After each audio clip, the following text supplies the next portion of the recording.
Olá pessoal, meu nome é Thiago Tis do canal Graça e Conhecimento e hoje eu quero compartilhar com vocês um estudo sobre o discurso escatológico de Jesus que foi registrado no Evangelho de Mateus capítulo 24 e em Lucas capítulo 21.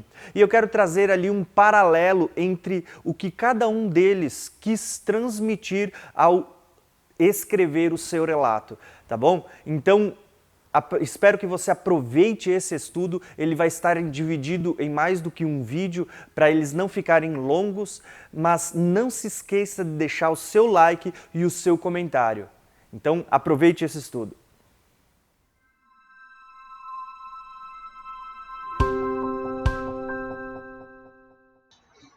Então, em Lucas 21, antes de Jesus começar a falar sobre os sinais da sua vinda, ele vai responder para os discípulos a pergunta que eles fizeram. Então, Lucas 21, versículo 8, começa dizendo o seguinte: E respondeu: Cuidado para não serem enganados, pois muitos virão em meu nome, dizendo: Sou eu. O tempo está próximo, não os sigam, Jesus disse. Quando ouvirem falar de guerras e rebeliões, não tenham medo, é necessário que primeiro aconteçam essas coisas, mas o fim não virá imediatamente. Então, ele disse: nação se levantará contra nação, reino contra reino, e haverá grandes terremotos, fomes e pestes em vários lugares, e acontecimentos terríveis e grandes sinais provenientes do céu. Então, Lucas, antes de começar a falar dos sinais da vinda de Jesus no discurso de Jesus, ele vai usar aqui alguns termos que eles servem como ponto para nos localizarmos no texto do discurso de Jesus. Por exemplo, nesse trecho que nós lemos, nós encontramos um termo chamado primeiro. Ou seja, antes de Jesus começar a falar sobre a vinda, ele diz primeiro. Então, na linha do tempo, nós vamos ver que antes de Jesus falar sobre a vinda dele, ele está dizendo primeiro vão acontecer essas coisas. Que coisas Jesus disse que vão acontecer primeiro antes de falar da vinda dele? Ele diz: haverão falsos cristos, né? Pessoas que virão no meu nome dizendo sou eu, o tempo está próximo, mas não é Jesus, então são falsos cristos. Depois ele diz que haverá guerras e rebeliões, né? Ou, como a gente vê, guerras e rumores de guerras em outros textos. Ele diz que se levantarão nações contra nações e reinos contra reinos. Também diz que haverá terremotos, fomes e pestes em vários lugares. E ele ainda termina dizendo que haverá grandes sinais provenientes no sol. Bom, antes de Jesus falar sobre os sinais que anunciariam a vinda dele, ele diz que nesse espaço de tempo que antecederia antes da vinda, os sinais que aconteceriam antes seriam estes. Tá? Primeiro, então nós vamos perceber nesse mapa mental que eu lancei para vocês que antes de Jesus falar dos sinais, né? Aonde estão os sinais? Aqui. Antes da vinda de Jesus, haverão sinais que vão anunciar a vinda dele. E antes da vinda dele, primeiro, haverão outros sinais que sempre estariam presentes na humanidade. Quando a gente fala de falsos cristos, sempre houve, a história registra que de tempo em tempo se levanta um maluco dizendo que ele é Jesus e que ele encarnou. Então, nós vamos ver, até aqui no Brasil nós temos um cara que é uma piada, o Henri Cristo. É alguém que está se dizendo ser Cristo encarnado, tá? Mas vocês vão ver isso que na atualidade existem muitas pessoas espalhadas pelo mundo que se dizem ser o Cristo, dizendo sou eu, ou o tempo está próximo, mas que são falsos cristos, assim como sempre houve no decorrer da história. Guerras e rebeliões de guerra, você pode olhar a história e você vai ver que sempre houve guerras, desde o tempo de Jesus e mesmo antes, como durante todo esse tempo que eu chamei aqui no nosso mapa mental de A Plenitude dos Gentios, sempre houve guerra. Não é um marco do tempo do fim. Tanto que Jesus, ele diz, o fim não virá imediatamente. Olha aqui o final do versículo 9. O fim não virá imediatamente. Então ele está dizendo, vocês vão ver todos esses sinais. Não tenham medo, ainda não é o fim. É o que Jesus está dizendo. Vocês vão ver nações se levantando contra nações, reino contra reino, terremotos, fomes e pestes. Ele disse em vários lugares. Então, basta estudar a história e vocês vão ver que todos esses sinais sempre estiveram presentes. E aqui eu quero mostrar para vocês que no discurso registrado por Lucas, que Lucas ele é alguém bem sistemático, ele vai dar os passos mostrando para a gente que antes de Jesus começar a falar sobre a vinda, ele vai falar de sinais que aconteceriam primeiro, mas o fim não viria imediatamente, ou seja, esses sinais eles estariam presentes em todo o período de tempo em que vivêssemos antes de chegarmos próximos à vinda de Jesus. Porém, o texto ele continua no versículo 12 dizendo o seguinte, prestem atenção que aqui nós temos outro marco, mas antes de tudo isso. Então, o que vai acontecer? Ele vai falar sobre os sinais da vinda, mas antes de falar sobre os sinais, ele vai falar que primeiro vai acontecer sinais que sempre estarão presentes na humanidade. E antes de falar dos sinais que sempre estarão presentes, ele vai dizer, mas antes de tudo isso acontecerão. Olha só o que Jesus vai dizer. Prenderão e perseguirão vocês. Com quem que Jesus estava falando? Com os discípulos, com os apóstolos, com aqueles que seguiam ele. Ele está falando agora é com vocês o assunto. Antes de tudo isso que ele anunciou, antes de falar da vinda, antes de falar dos sinais que estariam presentes sempre em todo o período da humanidade, ele diz, antes de tudo isso, ou seja, é com vocês agora essa parte. Prenderão e perseguirão vocês. Ele diz, entregarão nas sinagogas e nas prisões. Vocês serão levados à presença de reis e governadores, tudo por causa do meu nome. Será para vocês uma oportunidade de dar testemunho, mas convençam-se de uma vez que não devem preocupar-se com o que dirão para se defender, pois eu lhes darei palavras de sabedoria que nenhum dos seus adversários será capaz de resistir ou contradizer. Vocês serão traídos até pelos pais, irmãos, parentes e amigos, e eles entregarão alguns de vocês à morte.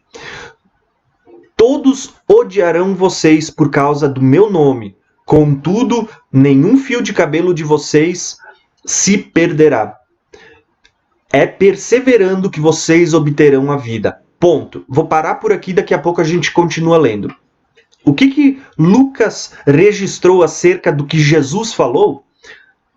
Que Jesus iria responder essas perguntas aos discípulos, mas antes de começar a responder sobre os sinais da vinda, Jesus fala que primeiro sempre estariam presentes estes sinais que listamos em todos os períodos. Mas antes de tudo isso, ou seja, quando ele diz antes de tudo isso, ele diz, acontecerão esses sinais com vocês, ou seja, com o público que estava junto com Jesus ouvindo, que eram os apóstolos, os discípulos, aqueles que seguiam Jesus. E Jesus diz, vocês serão presos e perseguidos. Isso aconteceu com a igreja primitiva e com os apóstolos? Eles foram presos e perseguidos, entregues nas sinagogas e nas prisões. Isso também aconteceu com os apóstolos e os discípulos de Jesus? Sim, aconteceu. Basta a gente ler o livro de Atos e vocês vão ver que eles começam a pregar no templo, eles são presos. Quando são soltos, daqui a pouco vão pregar no templo, são presos de novo, são açoitados, começam a ser perseguidos, eles precisam fugir de Jerusalém, da Judéia, eles vão para Samaria e continuam pregando. Quando Paulo vem, ele começa a ser perseguido não só em Jerusalém, não só em Israel, mas quando ele sai para pregar em Antioquia, entre os gentios, nas suas cruzadas missionárias, ele é perseguido pelos judeus que estavam espalhados por essas nações. Então vocês vão ver que o discurso de Jesus, ele se encaixa perfeitamente no tempo dos apóstolos. prenderão, perseguirão, entregarão nas sinagogas. Nós não temos sinagogas hoje. Sinagogas eram nos tempos dos discípulos. Hoje até tem sinagogas em Israel, mas não há sinagogas espalhadas pelo mundo todo em quantidades grandes para que hoje nós sofrêssemos perseguição e fôssemos entregues nas sinagogas para ser preso, julgado, como acontecia naquele tempo. Então nós percebemos pelo discurso registrado no Evangelho de Lucas que o que Jesus estava falando era para o tempo dos apóstolos. Então ele diz: prenderão, perseguirão, entregarão nas sinagogas, serão presos, serão levados na presença de reis e de governadores. Vocês vão ver que tudo isso se cumpriu no tempo deles.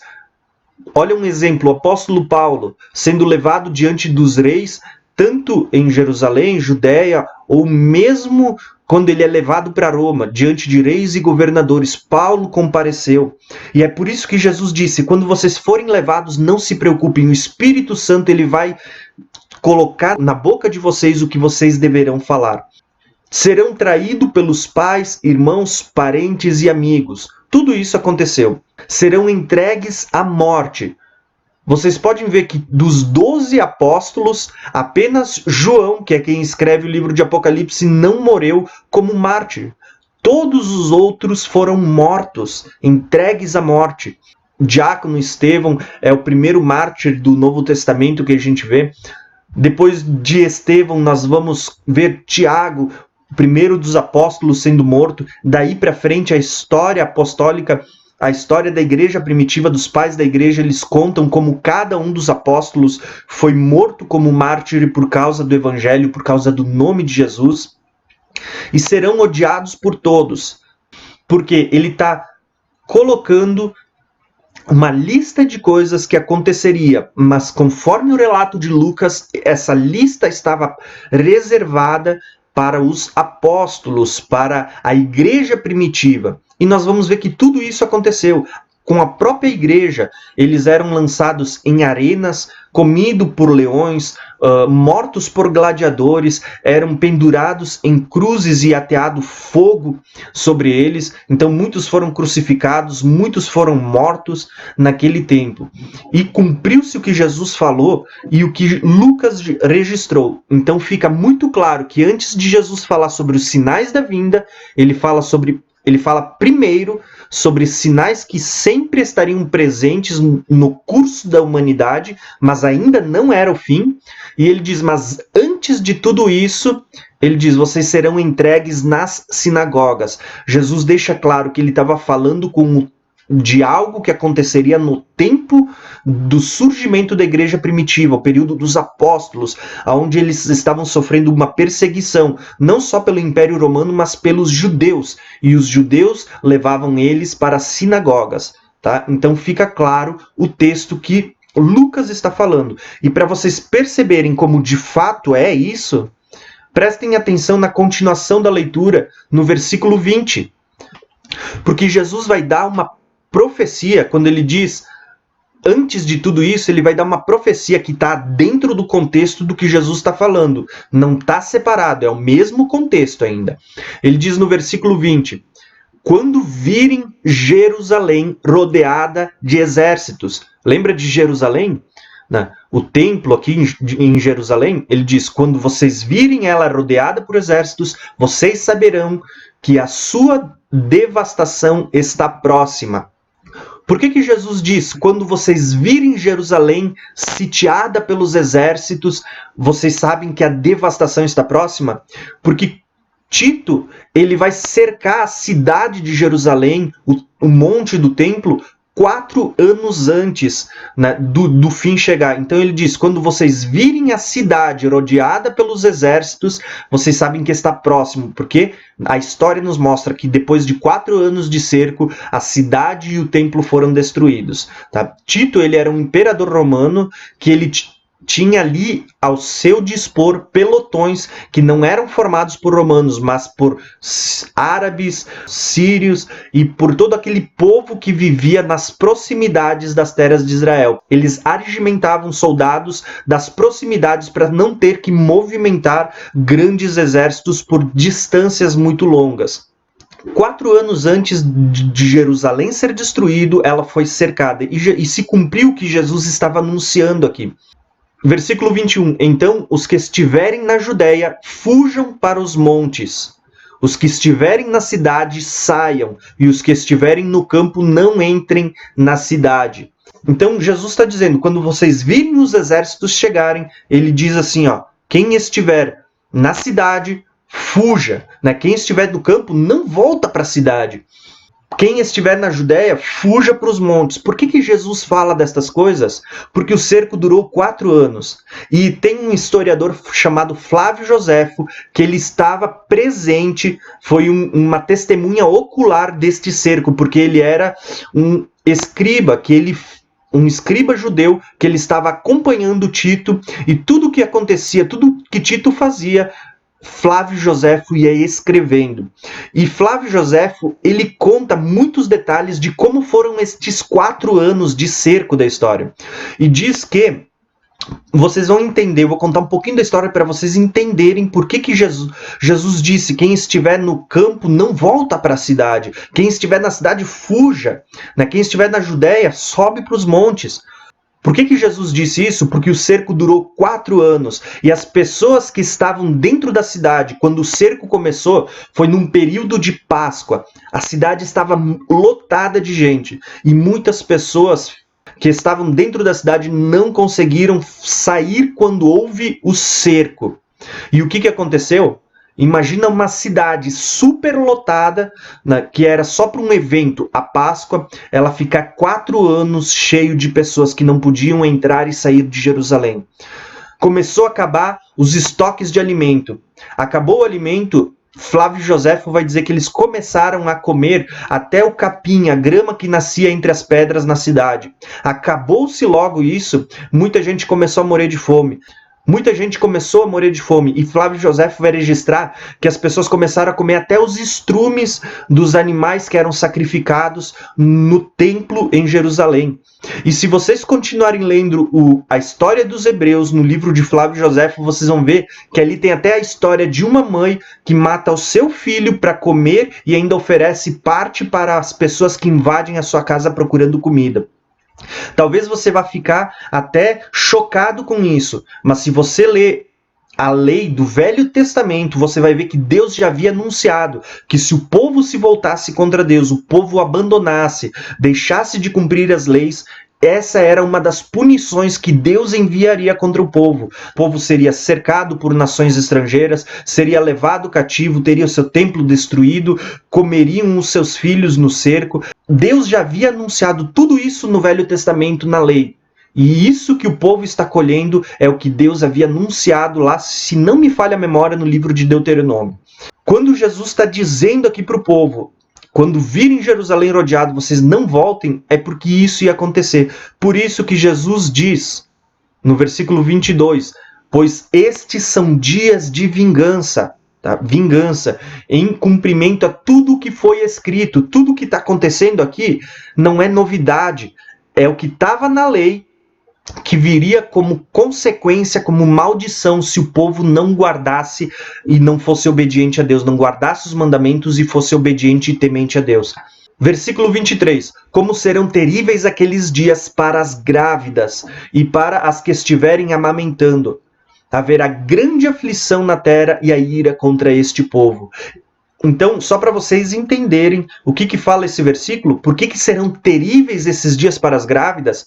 Como eu disse, no próprio cerco vocês vão ver o Flávio Joséfo dizendo que tinha gente passando fome, e aí ele conta a história de uma mulher que ela veio para a Páscoa antes do cerco começar, grávida. A cidade foi cercada, ela ficou presa dentro. Quando o seu filho nasce, acabou o alimento, acabou tudo, ela acabou comendo o seu próprio filho. Então você vê aqui acontecendo como serão difíceis para as grávidas. Prestem atenção, esse texto não tem nada a ver com arrebatamento, como eu já ouvi algumas pessoas falando, que quem estiver grávida naquele tempo, quando Jesus voltar, a criança vai ser arrebatada. Não é isso que esse texto que nós estamos lendo está dizendo, tá bom? Então, o texto diz como serão difíceis aqueles dias. Versículo 24, cairão pela espada e serão levados como prisioneiros para todas as nações. Jerusalém será pisada pelos gentios até que o tempo deles se cumpra. Então esse versículo 24 também é profético tanto para aquele tempo como para o tempo de agora. Porque o que Jesus está anunciando? Que Jerusalém cairá à espada e será levado como prisioneiro a todas as nações. Isso não é para o tempo do fim, irmãos. Isso era para o tempo dos apóstolos. Por isso que eu disse que essa linha do tempo que Jesus fala, ela está nessa sequência que eu mostrei para vocês. Jerusalém foi destruída, eles foram levados como prisioneiros para Roma. Quem não fugiu foi levado como prisioneiro e espalhado pelas nações, e o povo de Israel deixou de existir, o Jerusalém deixou de existir, e o templo foi todo destruído e saqueado. Tá? E a Bíblia ela tem uma profecia então dizendo que do ano 70 depois de Cristo, que foi quando se cumpriu as profecias que Jesus estava falando aqui, até o tempo do fim, até o tempo da vinda de Jesus, esse período seria chamado de tempo dos gentios. Jerusalém, né, a terra que muitos hoje chamam de a Terra Santa, ela seria pisada pelos gentios até que se cumprisse o tempo deles. E quando a gente vai ler os outros profetas, até mesmo o livro de Apocalipse, nós vamos perceber que o tempo dos gentios ele está relacionado até esses últimos 3 anos e meio, que é a segunda parte da semana profética de Daniel. Tá? Então, quando é que o tempo dos gentios acaba? Aqui, não. Como alguns ensinam, não. O tempo dos gentios ele vai até o final da semana de Daniel. E é no final da semana de Daniel que encerrará o tempo deles dos gentios. Agora eu quero continuar a leitura do texto. Por quê? O texto agora, depois de Jesus falar sobre os sinais que sempre estariam presentes na história. E antes, ele diz sinais que aconteceriam antes ainda, no tempo dos apóstolos. Ele diz, só então é que Jesus agora vai começar a responder a pergunta que os discípulos fizeram sobre os sinais da vinda. É só agora, depois de Jesus falar de tudo que viria antes, que ele vai falar dos sinais da vinda. E quais são esses sinais da vinda? Ele diz assim, ó, vocês vão ver sinais no sol, na lua e nas estrelas. Na terra, ele diz, as nações se verão em angústia e perplexidade com o bramido e as agitações do mar. E os homens desmaiarão, apreensivos com o que está sobrevindo ao mundo. E os poderes celestes, eles serão abalados. E então se verá o Filho do Homem vindo nas nuvens com poder e grande glória. Quando começarem a acontecer essas coisas, levantem e ergam a cabeça, porque está próximo a redenção de vocês. Vou parar aqui, vamos fazer uma pausa para a gente ver. Agora, depois de falar de tudo que viria antes, e ao falar sobre os sinais da sua vinda, ele diz, vocês vão ver sinais no sol, na lua, nas estrelas, agitações nos mares, pessoas apreensivas com o que está sobrevindo ao mundo, e os poderes celestes sendo abalados. Pergunta que eu vou fazer para vocês. Destes sinais, algum deles já aconteceu nos dias de hoje? Ao meu ver, o único que meio que parece estar acontecendo é o bramido e a agitação dos mares. Mas ainda assim eu não acredito que é sobre essas ondas ou esses tsunamis que o texto está falando. Mas eu acredito que vai acontecer algo muito maior no período que nós chamamos da última semana de Daniel, ou principalmente no período chamado a Grande Tribulação, que é onde a gente vai ver trombetas tocando, coisas caindo sobre o mar. Nós vamos ver ali o sol e a lua escurecendo, as estrelas caindo, o céu se rasgando como pergaminho. Eu acredito que estes sinais que Jesus listou antes da sua vinda sobre as nuvens, eles estão reservados para esta última semana. As coisas que nós temos visto até agora são apenas uma prévia do que de fato vai acontecer nesta última semana que antecederá a vinda de Jesus. E é só então, prestem atenção no que Jesus está dizendo, só então, depois que vocês virem estes sinais o sol escurecer, a lua, né, não dar a sua claridade, as estrelas caindo do céu, né, os poderes do céu sendo abalados, é só então que nós vamos ver Jesus vindo sobre as nuvens, com poder e grande glória. Então nós temos aqui um relato sobre a vinda de Jesus e os sinais que antecederiam essa vinda de Jesus sobre as nuvens. Então eu quero continuar a leitura do versículo 29 com vocês, aonde Jesus continua dizendo: "E ele lhes contou esta parábola: observem a figueira e todas as árvores." Ele diz: "Quando elas brotarem, vocês mesmo percebem e sabem que o verão está próximo." Versículo 31, ele vai dizer: "Assim também, quando virem estas coisas acontecendo, saibam que o reino de Deus está próximo. Eu lhes asseguro, não passará esta geração até que todas estas coisas aconteçam. Os céus e a terra passarão, mas as minhas palavras jamais passarão." Vamos fazer uma pausa e vamos entender. Jesus agora conta o que é chamado de os sinais da figueira florescendo, ou a parábola da figueira. E, ao meu ver, esta tem sido uma parábola muito mal interpretada. Por quê? Porque a maioria das pessoas, elas, por uma herança de um ensino que herdaram, dizem que a figueira florescendo é um símbolo de Israel. Porque no Velho Testamento a figueira é uma das figuras que apresenta ou que aponta para Israel. Por causa dessa figura, quando as pessoas falam dessa parábola, eles dizem que a figueira florescendo é Israel, porque no Velho Testamento era uma das figuras de linguagem para falar do povo de Israel. Mas será que é isso que o texto está dizendo mesmo? Não é isso que o texto estava se referindo. Quando nós lemos o texto ele diz: observem a figueira e todas as árvores.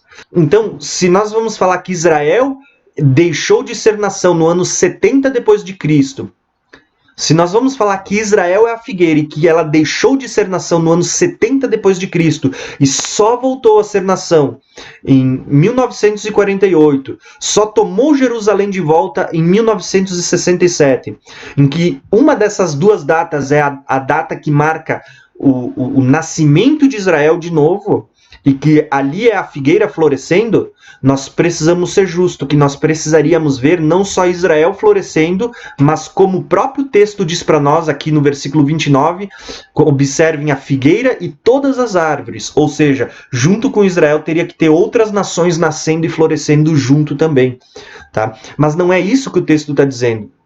O que o texto de fato diz para nós é que quando vocês virem a figueira, ele diz, ou as árvores florescendo, significa que o verão está chegando. Ou seja, o verão é quando o sol brilha mais forte. E até no hebraico há um jogo de palavra, porque verão também ele é muito parecido com a palavra fim. Ou seja, quando Jesus diz, o verão está próximo, a palavra ela parece muito bem com o fim está próximo. É um jogo de palavra no hebraico. Agora, quando Jesus diz, quando vocês virem a figueira florescer e as árvores florescerem, ele diz, vocês sabem que o verão está próximo. O que Jesus está dizendo? Quando vocês virem os sinais acontecendo, ele diz, vocês vão ver que o fim está próximo, ou seja, o período em que o sol da justiça brilha mais forte, o período em que vocês vão ver Jesus resplandecendo a sua glória na sua vinda. Agora, de que sinais a figueira ela está falando ou se referindo? É o sinal do surgimento de Israel como nação de novo? Florescendo? Ou Jesus estava falando destes sinais que ele acabou de falar? Então leia o contexto, sem tirar o texto do seu contexto. Você vai ver que Jesus não estava falando de Israel. Jesus estava falando destes sinais. Estes são os sinais da figueira florescendo. Quando vocês verem o sinal no sol, na lua e nas estrelas, quando vocês virem o bramido e a agitação do mar, vocês vão ver muitas pessoas apreensivas com o que está vindo ao mundo. Vocês vão ver os poderes do céu sendo abalados. Quando nós virmos todos esses sinais, eles apontam como se fosse uma figueira ou as árvores florescendo. Ele diz, estes sinais, eles mostram que a vinda do Filho do Homem está próximo. Ou seja, o que Jesus está dizendo? Assim como quando vocês olham para as árvores, vocês sabem que o sol, o período em que o sol brilha mais forte, ele está chegando, porque vocês veem a árvore lá, produzindo as suas folhas verdes, as suas folhagens, começando a querer dar frutos, vocês sabem que está mudando a estação. Jesus está dizendo, quando vocês virem todos esses sinais, assim como os sinais das folhas saindo, os frutos chegando, eles apontam para uma mudança de estação. Ele diz, estes sinais apontam também para uma mudança de dispensação. Vocês vão ver que vai encerrar o tempo dos gentios e vai começar outro período após a vinda de Jesus. Aponta para uma mudança de estação, não apenas estação, mas de dispensação no espiritual. Então, só para você entender, os sinais da figueira, eles não estão se referindo sobre a nação de Israel de forma específica. O contexto aqui, ele está falando sobre os sinais que Jesus havia acabado de contar. Então, quando vocês virem todos estes sinais que a gente listou, então vocês sabem, não passará esta geração, a geração que ver todos esses sinais, sem que se cumpra as palavras, as profecias sobre a vinda de Jesus. E é por isso que Jesus agora vai terminar o seu relato, ou pelo menos como Lucas deixa registrado, com algumas admoestações. Ele vai dizer, tenham cuidado para que os seus corações não fiquem carregados de libertinagem, bebedeiras, ansiedades da vida, e aquele dia venha sobre vocês de forma inesperada, pegue vocês de surpresa, porque ele virá. Jesus está dizendo, esse dia vai vir, né, sobre todos os que vivem na face da terra, ou seja, é para todo mundo. Estejam sempre atentos e orem, para que vocês possam escapar de tudo o que está para acontecer e estar de pé diante do Filho do Homem. E assim Lucas termina o seu relato. Então aqui nós temos um resumo sobre o discurso de Jesus que foi registrado por Lucas. E no discurso registrado por Lucas nós vemos esta cronologia de eventos. Antes de Jesus falar sobre os sinais da sua vinda, lembra, os sinais da vinda são estes. Não está falando de Israel florescer. Estes são os sinais da vinda de Jesus. Ele vai falar sobre sinais que sempre estariam presentes em toda a história da humanidade, mas que ainda não viria o fim imediatamente. E que antes de tudo isso, aconteceriam alguns sinais específicos para o tempo dos apóstolos, da igreja primitiva. Então é este o contexto de Lucas 21 dentro de um mapa mental de uma linha do tempo. Se vocês gostaram, não esqueça de deixar o seu like, deixe aqui embaixo os seus comentários do que você acha, do que você concorda ou do que você discorda. Como eu sempre digo, eu tenho muito que aprender. Lembre, nós temos uma coisa que nos une, independente do viés escatológico que temos, todos nós cremos numa coisa, que breve Jesus voltará, tá bom? Então não se esqueça de deixar o seu like e de deixar os seus comentários. Um abração e acompanhe a continuidade desse vídeo.